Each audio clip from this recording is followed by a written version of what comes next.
And so we have reached an historic Shabbat in the life of our congregation as tonight we install Rabbi Sara Reines. It is actually somewhat presumptuous to imagine any of us could install Sara as Rabbi of Temple Emanu-El. This congregation is as much hers as anyone's. She grew up here, the daughter of our beloved Miriam Reines, our devoted lay leader, and Bora of blessed memory. And we're delighted to be joined in the congregation by Miriam, by Sarah's husband, Rich, of course, Talia and Noah, Sarah's brother, Larry, and sister-in-law, Cindy, and their sons, Josh and Ethan. And I also want to acknowledge and welcome our senior rabbi emeritus, Dr. Ronald Sobel, and Joanne Sobel, and Sylvia Posner. Rabbi Sobel and Rabbi David Posner of blessed memory both played such an influential role in Sarah's life. And just as Sara is not new to this synagogue, she is not new to its rabbinate. 5 years ago, she graciously stepped in an interim capacity, and 5 months ago, she returned to us. And in those months, she has already had a profound impact on our congregation, assuming the broadest array of rabbinic duties with special focus on our religious school, our B'nai Mitzvah program, and our new downtown campus. Not only has she brought a set of uniquely skilled hands to the myriad responsibilities of the congregational rabbinate, she has brought her enormous creativity and leadership and precious talents as a pastor and teacher. So many of you have told me how moved you have been by her beautiful sermons and warm presence on the bima and at your side during moments of joy and moments of sadness too. And to me, she is, as she has always been, a source of great counsel and friendship. She is just so thoughtful and wise. She recognizes that the rabbinate is rooted in service. Her desire is only to bring people close, to serve this congregation and through it, the wider human family. As many of you know, the two of us grew up together in Great Neck, where we met in the spring of second grade at Lakeville Elementary School, and where we remained friends through high school. She was the first string violinist, and I was the awful trumpet player in the back row. But we spent a lot of time together. My first visit to Temple Emanu-El, in fact, was for her bat mitzvah in this sanctuary. We met again after college in Israel at the start of rabbinic school. She and her husband, Rich, let me sleep on their couch for a week while I was looking for an apartment in Jerusalem. Neither Sara nor I knew the other had decided to become a rabbi, but neither of us were all that surprised either. The two of us became chavruta partners, studying and preparing for exams together, first in Israel and then in New York when we returned here to complete our training.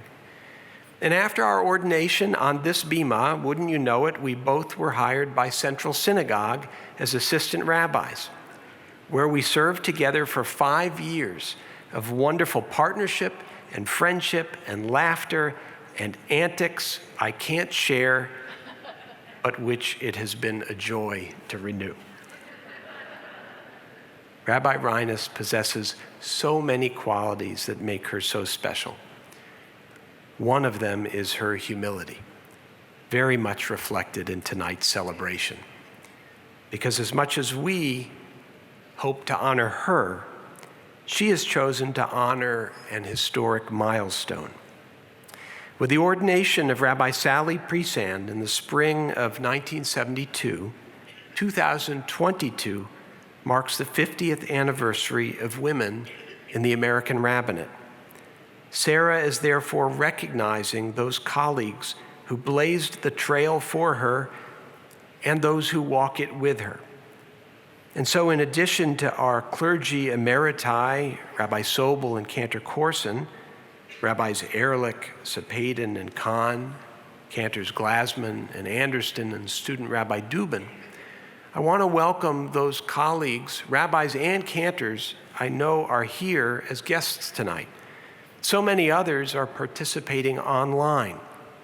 But as of this afternoon, those present include Nancy Bach, Carol Balin, Molly Cantor, Mia Fram Davidson, David Ellenson, Jackie Koch Ellenson, Helene Ettinger, Marla Feldman, Kim Geringer, Linda Henry Goodman, Alyssa Mendelson Graff, Heidi Hoover, Jessica Lenza, Wendy Payne, Hara Person, and Mary Zamar.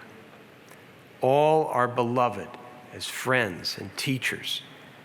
They are current and past leaders of so many of the Jewish institutions central to New York, American, and liberal Jewish life, including the New York Board of Rabbis, the Women of Reform Judaism, the Women's Rabbinic Network, the Commission on Social Action of Reform Judaism, the Hebrew Union College Jewish Institute of Religion, and the Central Conference of American Rabbis.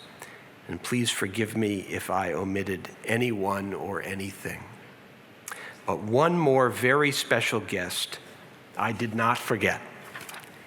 A rabbi's installation offers her congregation a chance to learn from a colleague who has shaped the person she has become.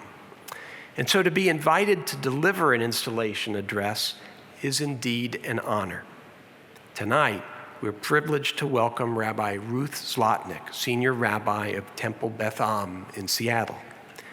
Beloved there for her embodiment of Torah and Jewish values and her leadership, counsel, and inspiring creativity, Ruth previously served as Rabbi of Temple Beth Or in Washington Township, as Associate Rabbi and Director of Lifelong Learning at Central Synagogue, and as Associate Director of Programs at Synagogue 2000. She currently sits on the board of the Central Conference of American Rabbis and the Advisory Board for the Center of Religious Wisdom and World Affairs at Seattle University. Ordained by the Hebrew Union College in 2001, she also holds a master's in the philosophy of religion from Yale and a bachelor's in religious studies from Wesleyan. Ruth and I first met 30 years ago running the high school youth group at Temple Sinai of Roslyn, and then again 10 years later as I was departing Central Synagogue, where she and Sara became colleagues and friends. It is a great pleasure to welcome to our pulpit Rabbi Ruth Zlotnick.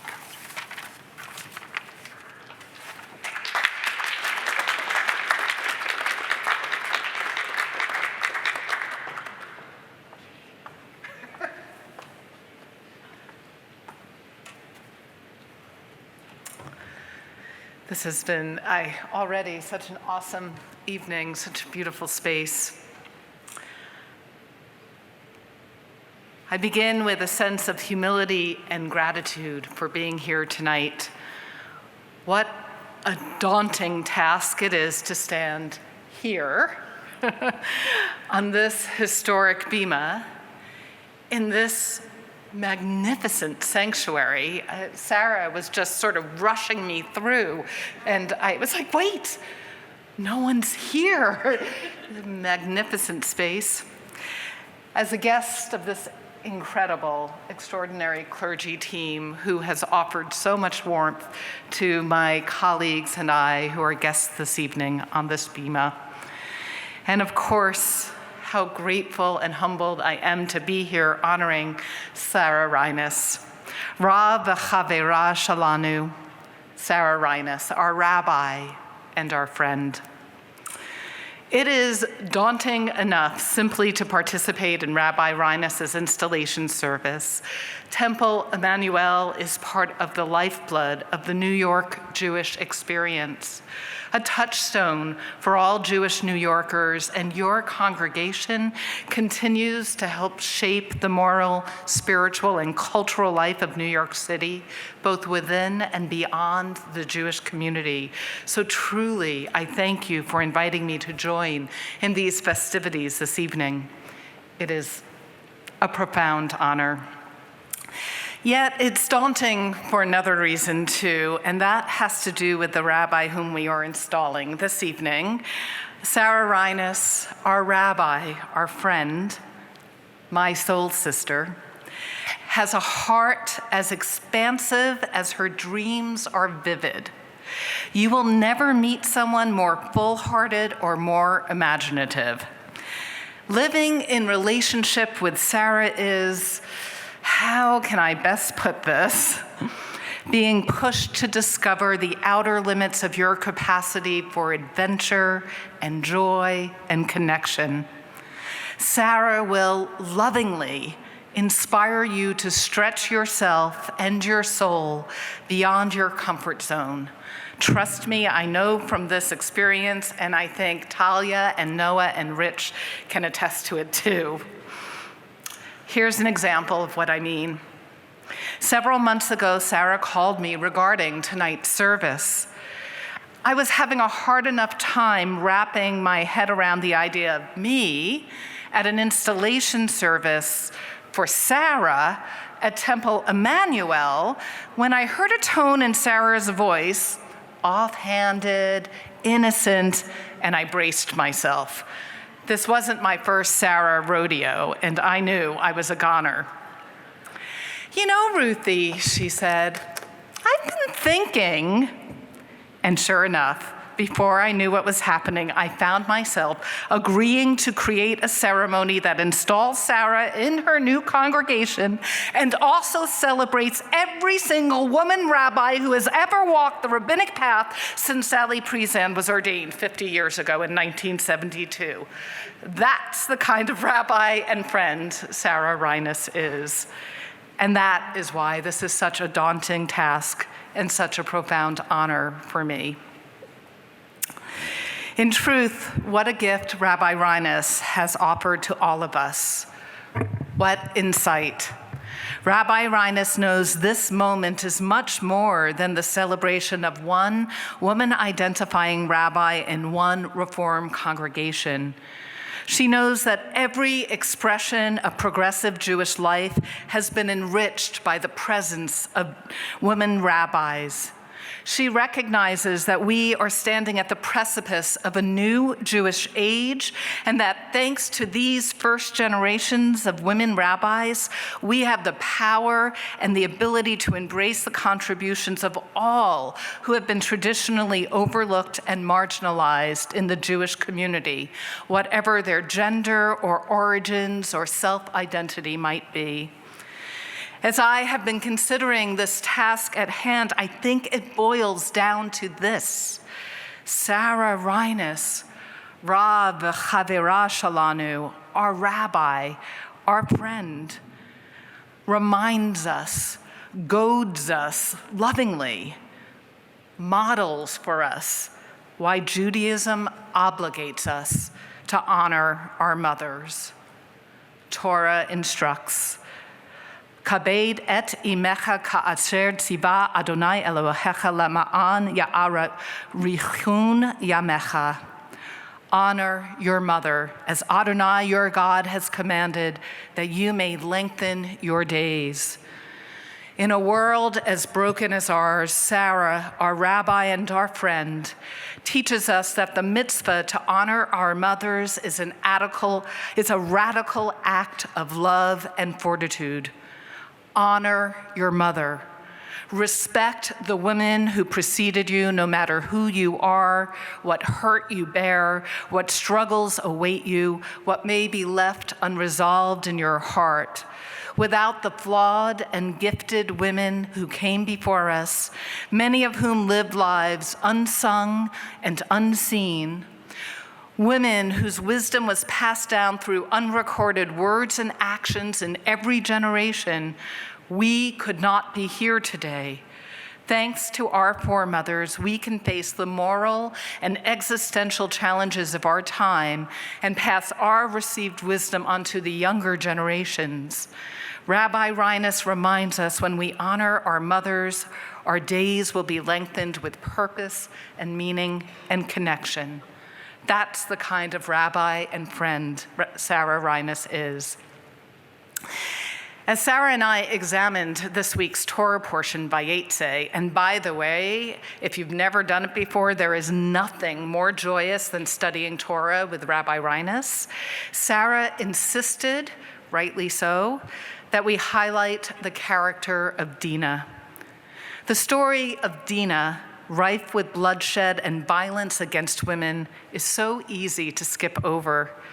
Dinah is both a heroine demonstrating courage and agency, and a victim, a woman silenced and abused at the hands of men. Dinah, whose name means judgment, is Leah's youngest child, Jacob's only daughter that we know about. We see her in this week's Torah portion go out to visit the daughters of the land of Shechem when she is raped and subsequently treated as chattel in a bloody dispute between her tribesmen and the men of Shechem. Dinah is also famously the protagonist of Anita Diamond's book, The Red Tent. No, I don't want to talk about Dinah, I resisted. You're not saying that I have to read The Red Tent, are you? And with kindness in her voice, Sara said, yes, I think I am. When I was in rabbinical school, The Red Tent, a fictionalized story of the biblical character of Dinah, was all the rage. My mother kept pestering me to read the book so we can discuss it. I, however, had other concerns. I was a busy rabbinic student, after all. I'd studied advanced feminist theory and read the midrashim about the matriarchs in their original language. I didn't have time for popular fiction. My mother died 2 months after I was ordained, and to my shame, I never picked up The Red Tent in her lifetime. My mother was immensely proud of me, and yet she didn't fully comprehend my becoming a rabbi. How could she? She was a classic, vintage 1950s Jewish New York, and nothing from her middle-class assimilated youth in Queens or her adulthood as a stay-at-home mom in Rockland County could have prepared her for having a daughter who would become a rabbi, of all things. All these years later, in preparation for this evening, I have finally read The Red Tent. I have healed a wound and learned more about my mother's story. What a gift. That's the kind of friend and rabbi Sara Reines is, kindly but persistently urging us to act on our most sacred values. Kabed et imecha, honor your mother. I suspect Rabbi Reines has created an opportunity for us to live the value of this mitzvah this evening because of the strength of her own matriarchal lineage. Anyone who has met Miriam Reines knows what I'm talking about. I often say that Sara's life is biblical in its scope. Like Dinah, she is the youngest sister of many brothers, and Miriam's only child with that large-hearted man, Bora. Raising her 5 children, Miriam became a matriarch's matriarch, a legend here at Emanu-El, and an adopted mother and grandmother to myriads. And Sara has taken her mother's lessons into her household with Rich. See, I got you in there, Rich. And transformed them as she passed her own maternal wisdom onto her daughters, Noah and Talia. And this is why, on this special evening that marks a rite of passage for Rabbi Sara H. Reines and Temple Emanu-El, Rabbi Reines wanted to honor the women rabbis who have influenced and inspired her. About 50 in all, about 1 for every year that women have served in the Reformed Rabbinate. In the prologue to The Red Tent, Anita Diamond writes in the voice of Dinah, our biblical ancestor, "There were far more stories to tell. Had I been asked to speak of it, I would have begun with the story of the generation that raised me, which is the only place to begin. If you want to understand any woman, you must first ask about her mother and then listen carefully. Stories about food show a strong connection. Wistful silences demonstrate unfinished business. The more a daughter knows the details of her mother's life without flinching or whining, the stronger the daughter." In a moment, we will invite all of our rabbinic colleagues in this room to join us on the bima to bless Rabbi Sara Reines. Meanwhile, a slideshow will play. And what I want you to know about is that the pictures you will be seeing are of our colleagues, many of whom are doing what rabbis do. And what they're sharing in the slides are lessons that they have learned from another woman-identifying rabbi that has helped pave the way for their own rabbinate. Thanks to almost associate rabbi, we're almost there, Sara Reines, we will hear the stories of all of these foremothers. Sara, you are Rav v'chavera shalanu. If you meet Rabbi Sara Reines in her role as rabbi, I assure you she will become your friend. And if you meet Rabbi Sara Reines in the role of friend, I assure you, she will become your rabbi. It is an honor to invite Rabbi Sara Helene Reines to be installed as Associate Rabbi at Congregation Emanu-El by a community of her colleagues.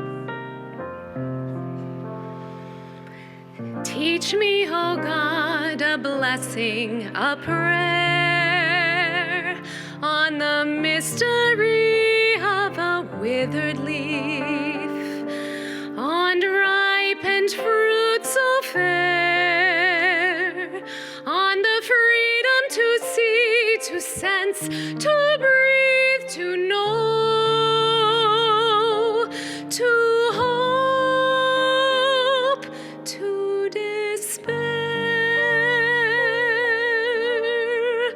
Teach my lips a blessing, a hymn of praise, as each morning and night you renew your days, lest my day be as the one before,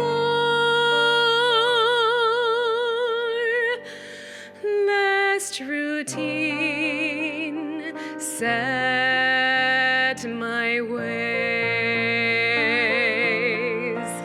Lamdeini Elohai, barech v'hitpalel, lamed et tzivtotai, bracha v'shir halel, lamdeini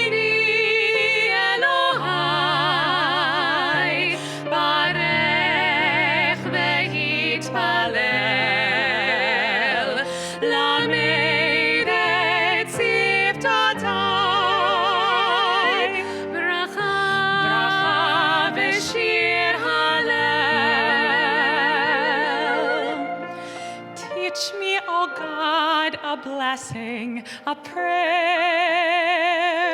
on the mystery of a withered leaf, unripened fruit so fair, on the freedom to see, to sense, to breathe, to know, to hope, to despair. Teach my lips a blessing, a hymn of praise, as each morning and night you renew your days. Lest my days be as the one before, lest routine set my ways. Lamdeini Elohai, barech v'hitpalel, lamed et siftotai, bracha v'shir halel. Lamdeini Elohai, barech v'hitpalel, lamed et siftotai, bracha v'shir halel.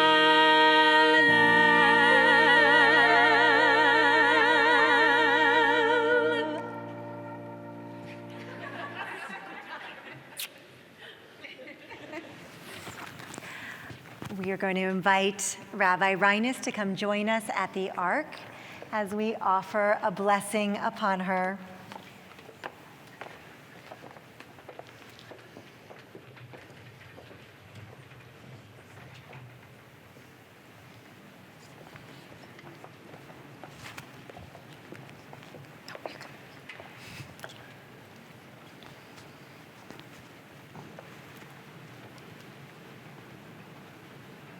Yevarechecha Adonai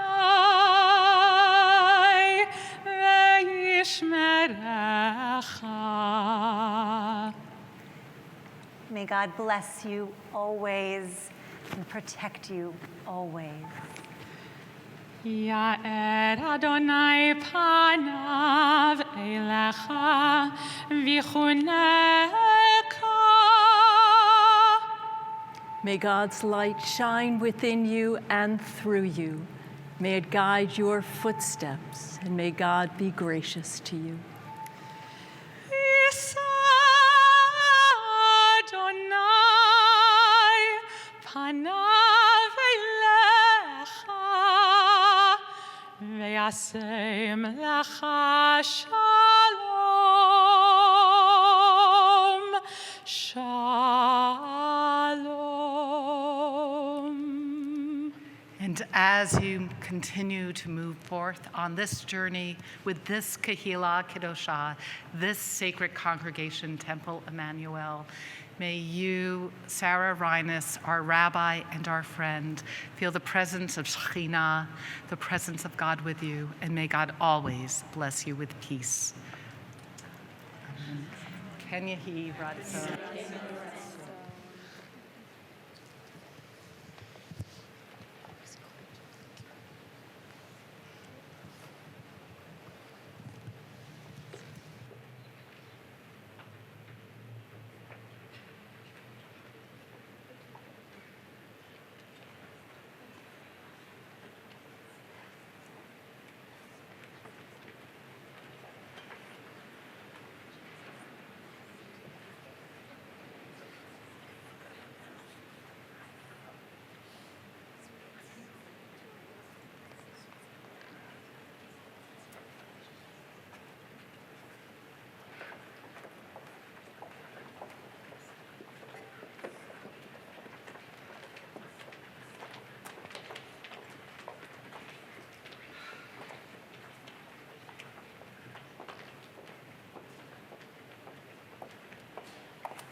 This is so amazing that maybe it's worth my leaving and coming back again.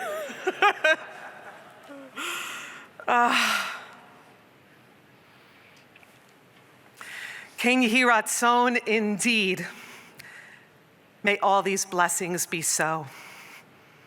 I am feeling overcome with blessing, so moved by having all of you here and all of us together. In a world whose broken edges pierce easily and often, how grateful I feel to be in this gathering with each and every one of you, members of Temple Emanu-El, friends, family, and colleagues, visitors, seekers, people here out of curiosity, or who are simply craving warmth. Each one of you matters, and having you here now is a gift. So let me take a deep breath. You can join me in the deep breath. It's a great thing to do. And start with a picture. I first stepped onto this bima as a member of Temple Emanu-El's children's choir. I'm the serious-looking girl, bottom row, first black robe on the left.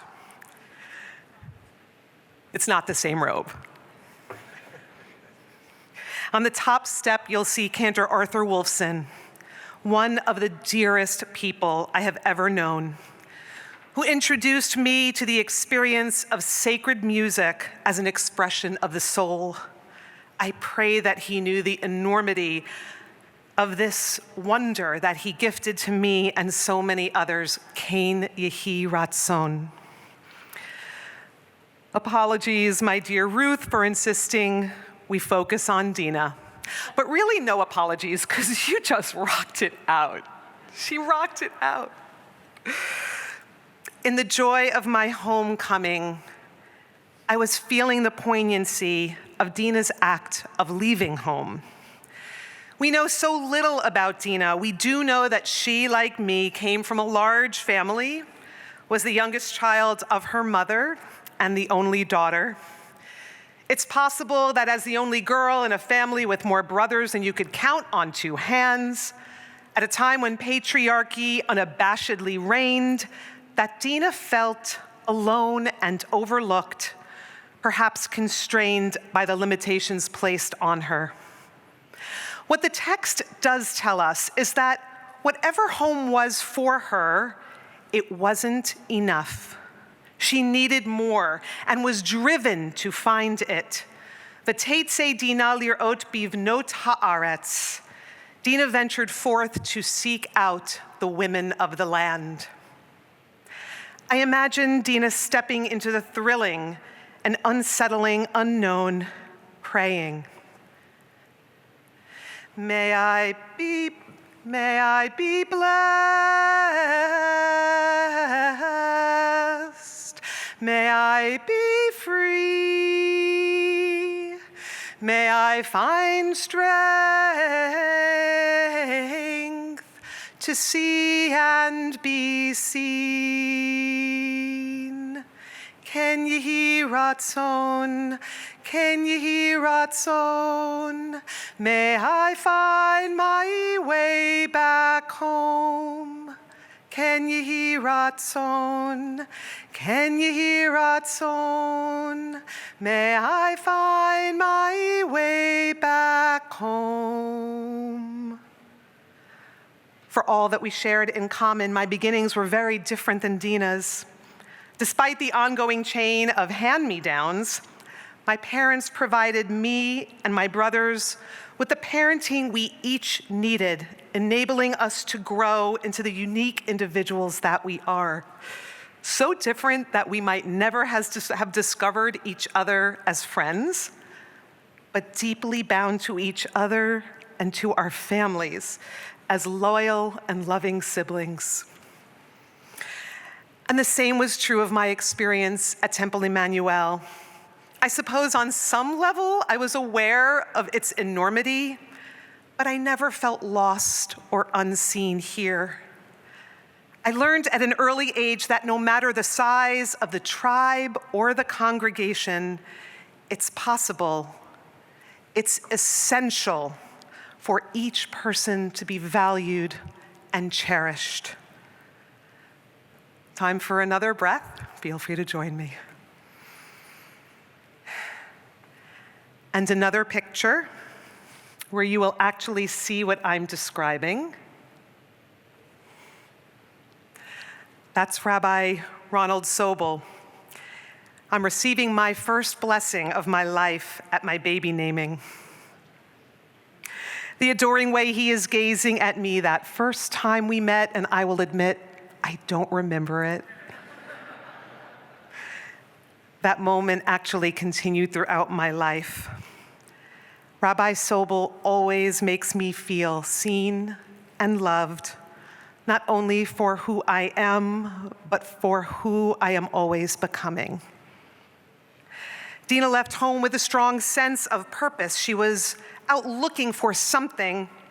I left for college because it was the next step. I was shocked to realize how little of the world I knew and struggled to find my place in it. I was awakened to feminism and began to examine my surroundings through an entirely new lens. I graduated from college with a fiancé, and when I met with Rabbi Sobel about the wedding, I asked, I have a request, Rabbi Sobel. It's important to me that the wedding ceremony is completely gender neutral.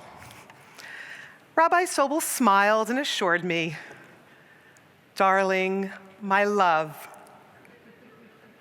I have been using gender neutral language for as long as you've been alive.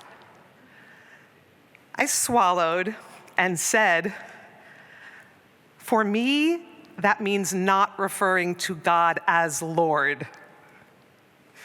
In my memory, he slightly winced. But it's entirely possible that I imagined that. I was nervous to tell my rabbi, who I adored and would never, ever want to offend, that I might have a different way of engaging with my Judaism than he did. But what is so remarkable and what is so important and what was such a model for me is that he was more than accepting of this different Sara, one who had left home and was returning a more realized version of herself.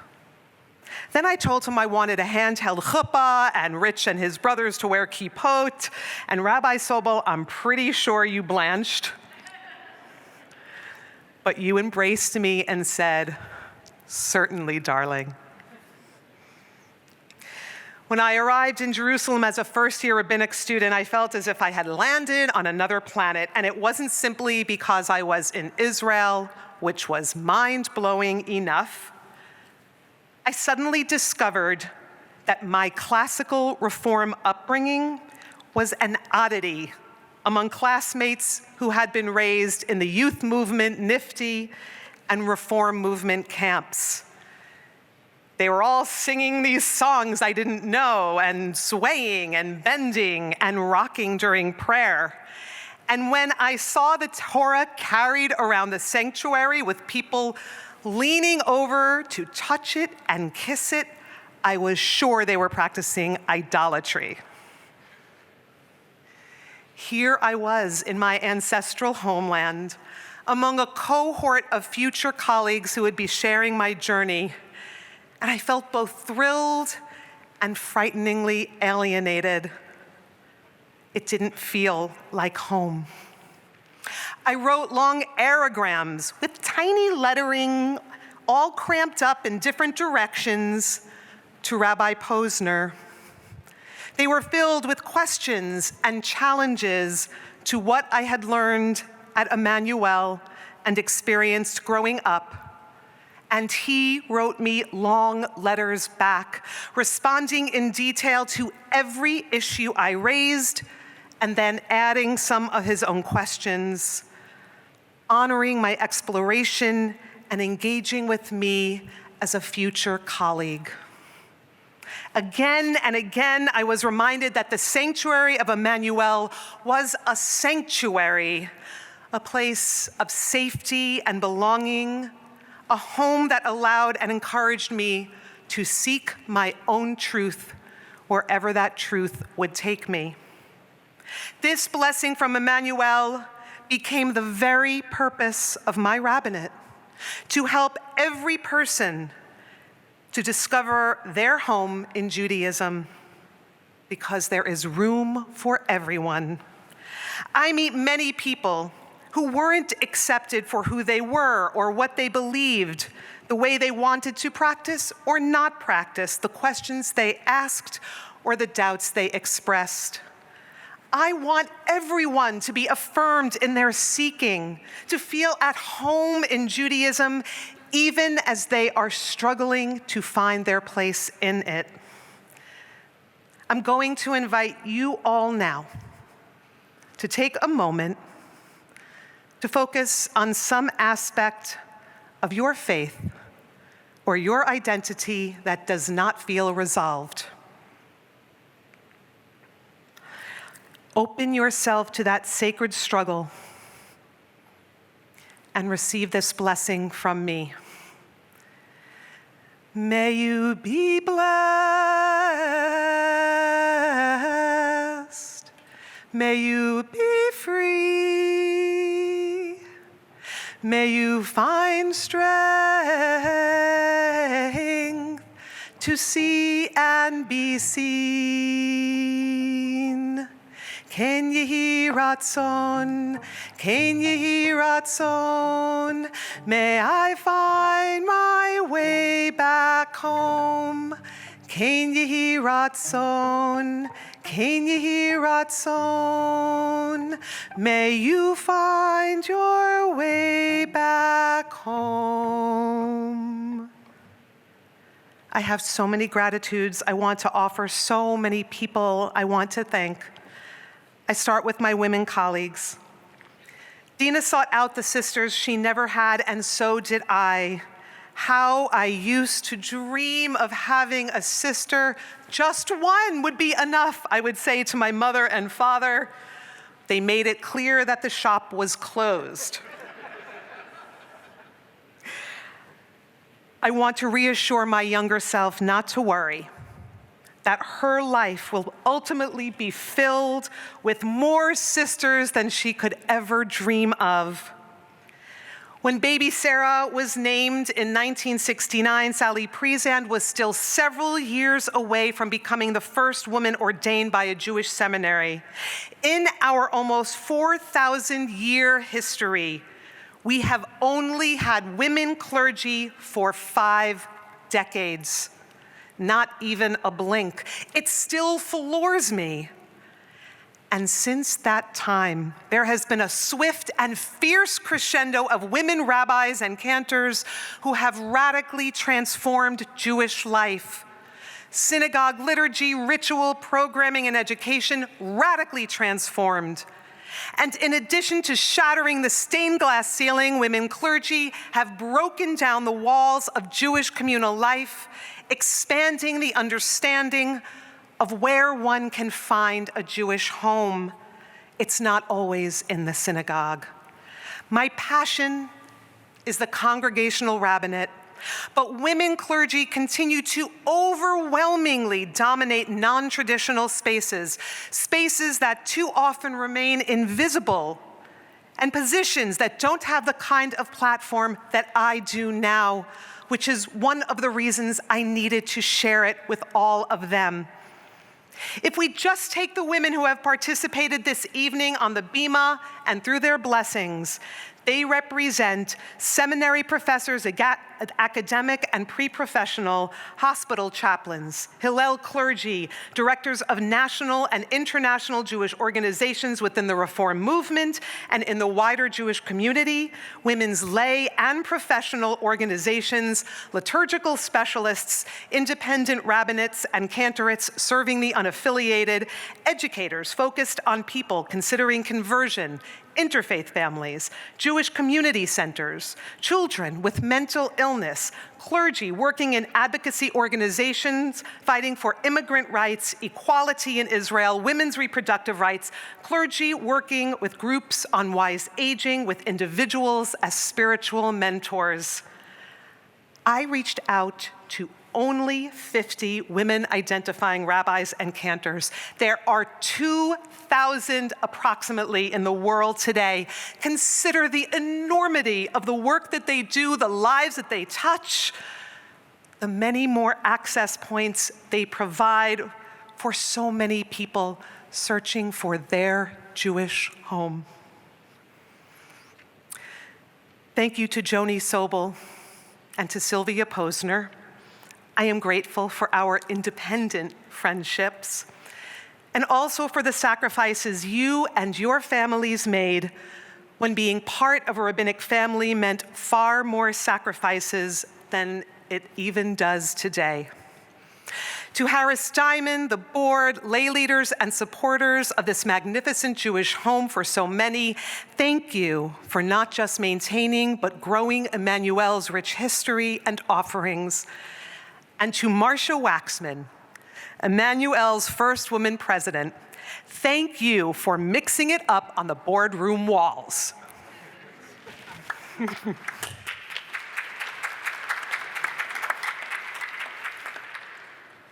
To all of the building, maintenance, technical, and security staff who make this synagogue function in ways we often take for granted because they do their jobs with so much integrity and care. I can't name every name, but I will just say that the first two people to come and greet me at my office on my first day here were Rita Perlaska and Diana Begaj on the maintenance team. This is one of the many examples of how our extraordinary staff pays attention to details that go beyond the building and to the people who populate it. Kara Glickman, our executive director, whose love for Judaism and vision of what Emanu-El can be inspires me. The administrative and programming staff who allow our crazy dreams to become reality, often with little or no notice and lots of last-minute changes. Their answer is always yes. To our wildly talented and fun musicians who help our prayers soar. To this dream team of clergy. Rabbi Ehrlich, who was my rabbi when I was a young adult congregant, and Rabbi Sara Sepaden, who was my congregant when I was a young adult rabbi. Every day, each of you make me better at what I do and bring me even more joy in doing it. Rabbi Andy Kahn, we met when we had the honor of celebrating our dear friend Rabbi Hara Person in becoming the first woman executive of a major reform organization. Good people connect good people, and I'm so happy the connection continues. Cantor Mo Glasman, you are a true partner in weaving together music, text, and teaching. And one of these days, we will play the Bach double for two violins. But maybe just you and I in the room and no one else. Cantor Sarah Anderson, we met when you filled in at services as a second-year cantorial student.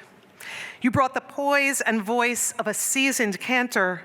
How lovely it is now to call you colleague and friend. Emma Dubin, a sheer delight of a rabbinic intern with all the gifts that a rabbi needs and the thirst to develop them. Our cantor emerita, Lori Corson, such a big heart, and it always feels like it's growing larger and larger.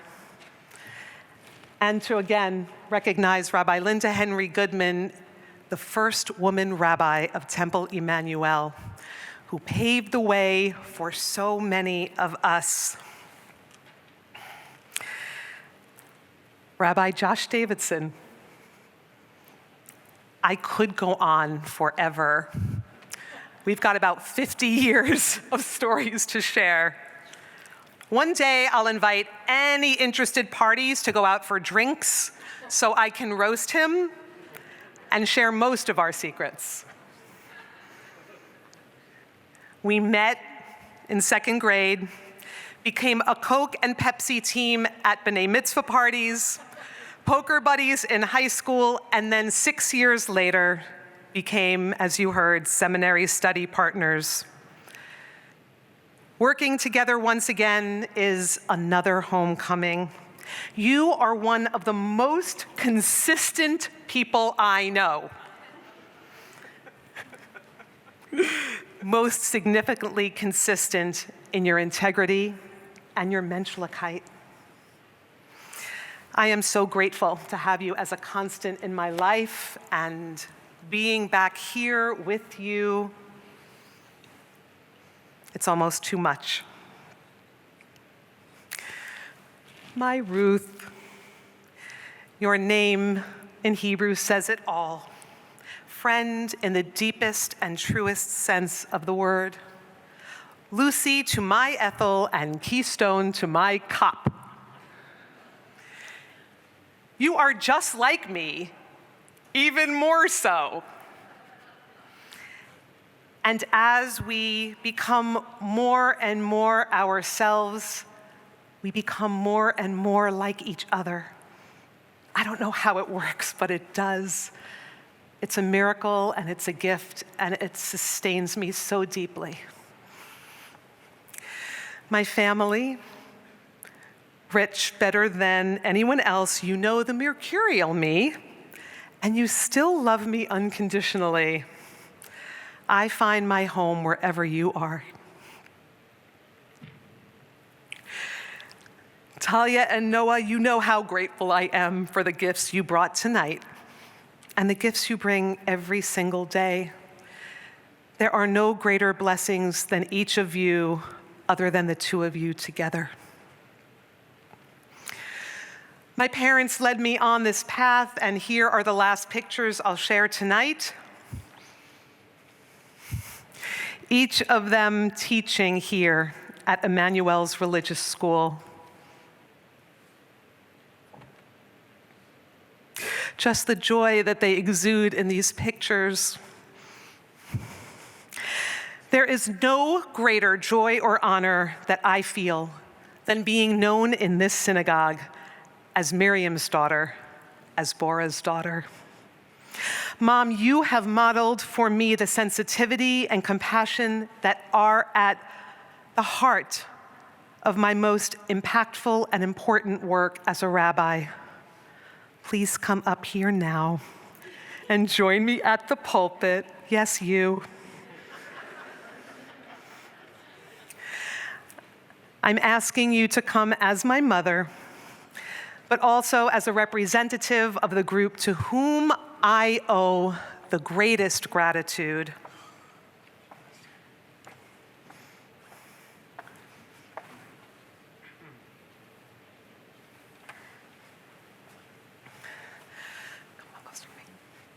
My final thanks are to you, the congregants who are the life of the synagogue and who sustain and grow Jewish life.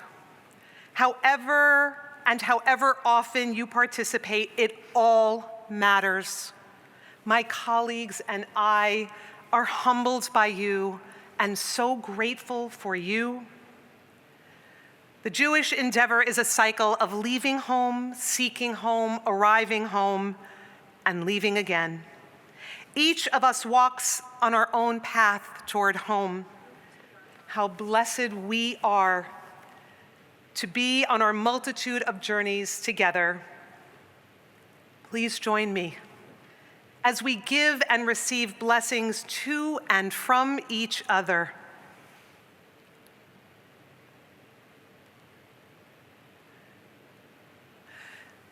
If the words are there are the words and you know the melody, please join me. Let's all offer each other these blessings on our journeys.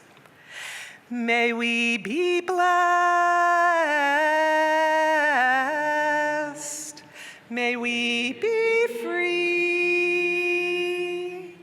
May we find strength to see and be seen. Ken yehi ratzon, ken yehi ratzon. May we find our way back home. Ken yehi ratzon, ken yehi ratzon. May we find our way back home. Thank you.